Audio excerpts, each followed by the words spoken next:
I think like we live in a very globalized world, and I think exposure to different cultures and to different countries is so incredibly important now. But I think my identity changed when I became a volunteer with Peace Corps. Because I think when I walked in as a volunteer with a group of other Americans, the community kind of had an idea of what an American looked like.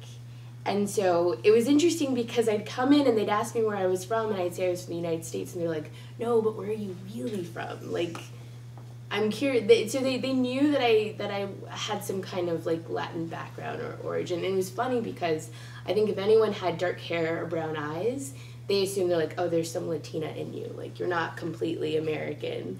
So that was an interesting experience in of itself, to kind of like not feel like I was from the area, but also I was identified as someone that was an American. And it was just really interesting experience of being like othered. Like, it was kind of like this third group when I was there, and it was a challenge, I would say. It was Turning back, I mean, like everyone said, it's crazy when you've been overseas for a couple years, especially in a Peace Corps type country where you're usually kind of off the beaten path.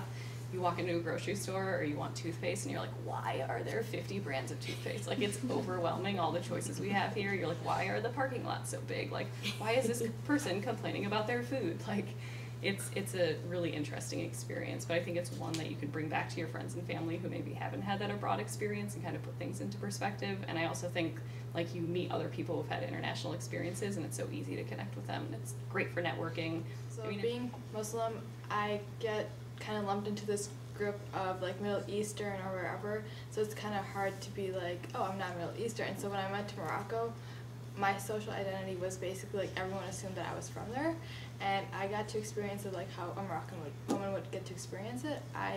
For the first time in my life, I was faced with like street harassment. I realized that I got to realize a lot of the issues that like Muslim women face in their own countries, which I never realized here because I don't go through that.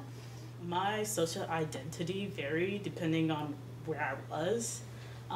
In Morocco, being darker skin, I experienced racism or prejudice because I'm darker skinned. A lot of people assumed that I was sub-Saharan African, and I had to deal with the prejudice that was associated with sub-Saharan African women. Going into like a restaurant with some friends, and the security guard there told us that the restaurant was full, and I was like, really? And he heard that I had an American accent, and he was like, oh, you guys are American? And I was like, yeah. And he was just like, oh yeah, come in, it's fine. And those were the type of experiences that I had in Morocco. And the one thing I realized was the reason why those type of experiences existed was because not enough students of color went abroad. And a lot of people perception of what American is not of people of color. So this is why I think this panel is very, very, very important. I am so thankful, just the amount of diversity that we have at this campus and the resources available that help engage minorities of all type and bring us together in settings such as these, because this doesn't happen in most other countries that I've been to. My experience afterward, I think my perspective on everything kind of changed. I think when you go abroad, just seeing another life, another culture, how people live, I think kind of changes your perspective of what it's like to live in the US from that point on.